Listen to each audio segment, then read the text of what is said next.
A good Erev Shabbos Chevra, Erev Shabbos Zachor. I wanted to run through with you a few of the mitzvahs of the day that are coming up over Shabbos and what is Amalek a little bit all about with our preparation to Purim. And so, there's a mitzvah. Well, you can argue there's three mitzvahs. Remember what Amalek did to us when we left Mitzrayim. B, don't forget it, lo tishkach.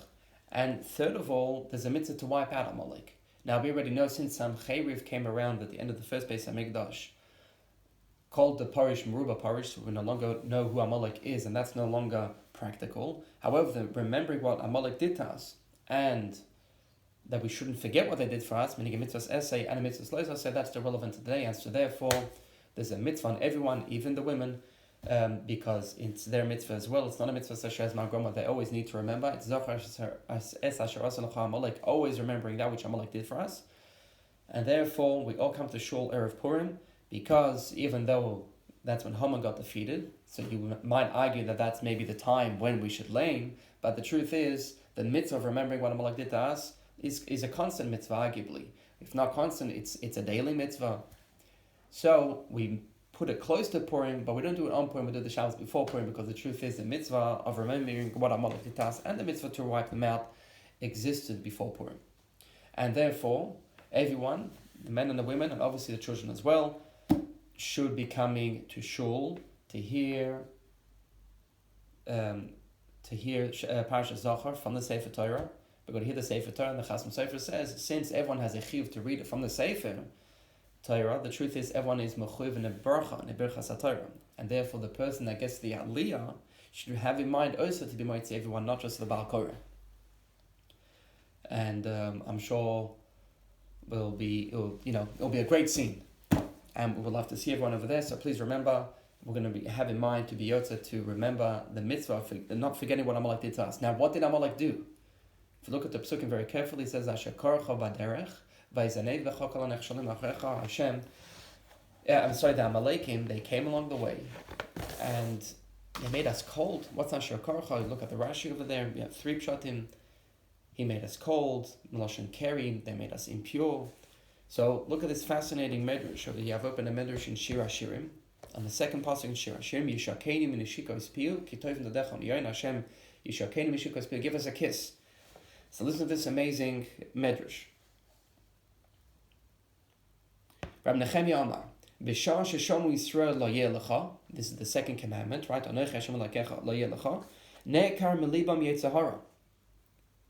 Bo etzel Moshe, Amula Moshe Rabbeinu, Tase ata pruzbiyon, i.e. a shaliach beinoseinu. Shenemar daber ata imon v'nishma v'ata v'lam anamus. Klal Yisrael, already when we received the Torah, immediately after the second commandment, Moshe, we asked Moshe Hashem, you know what, this is a little bit too intense. Why don't you go between us? Miyad chazi yitzhar lim kaimai. Straight away the Yitzhara came back. Chazru al Moshe v'amruloi, Moshe Rabbeinu levai yigod lanu pam sheni. Oh man, we wish we can return back to that old, to that revelation we just had by the first two commandments. Halavai yishakeni min neshikos piu. Amar lahem ein zu achshav alas lavayu. You're not going to get that today. You're not going to get that now. Once Mashiach comes, alas lavayu. That point of Ma'abed Har Sinai, of the two commandments, that's going to return. When we say Asher Korcha Baderech, where are we going to? We're going to Ma'abed Har Sinai. Meaning something happened, something instrumental, drastic that took place when Amalek attacked the Jewish people. Asher Korcha Baderech means, okay, let's take it chilled. Let's not be overly radical in that Yiddishkeit. Asher Korcha Baderech. Let's take it chilled. Moshe Rabbeinu, this is a bit too much for us to hear everything straight from God. Asher Korcha Baderech. And as a result of that, when Moshe Rabbeinu is not around after 40 days, we sin with the golden calf. Now, we're not going to get into, as a result of that, we have Yom Kippur and Purim Kippurim, and therefore really Haman this is the tikkun, because Hadar Kiblo B'Me'ach HaShverosh will receive the Torah like he was by the Choshnias. We'll get to that in Mitzvah Hashem. But understanding that this Yetzirah, this feeling of not wanting to go all in, not really buying in to what it is to be a Yid, already stands for Amalek. Remember what Amalek did. Asher Korcha Baderech, it affected the way we received the Torah. It took us, 1,000 years plus to to understand what it means to receive the Torah again. You have to wait till Purim. So we can't forget that. And the truth is, so long as Amalek is around, meaning this element exists within us forever. Now, obviously, we can't have a Dvar Torah without some Chassidus. There's an amazing Mashiloach when Klal Yisrael are leaving Mitzrayim, and they turn to Moshe Rabbeinu. They start davening. The Mitzrayim are behind them. They're attacking them, and he says, "Hashem yilochem lachem v'atem tacharishon." Guys, Moshe Rabbeinu tells us, "Hashem yilochem lachem." Guys, relax. Hashem's going to be fighting for us. You guys can relax. What does it mean? Says Ish. So the truth is, you see the antithesis by Amalek. He says, by Mitzrayim, what are Mitzrayim trying to say? They're trying to say, who is Hashem? Right? Meaning it's all up to us. It's all koyechev yotzim yodi. It's all our doing. So what do we need to respond to the Mitzrayim?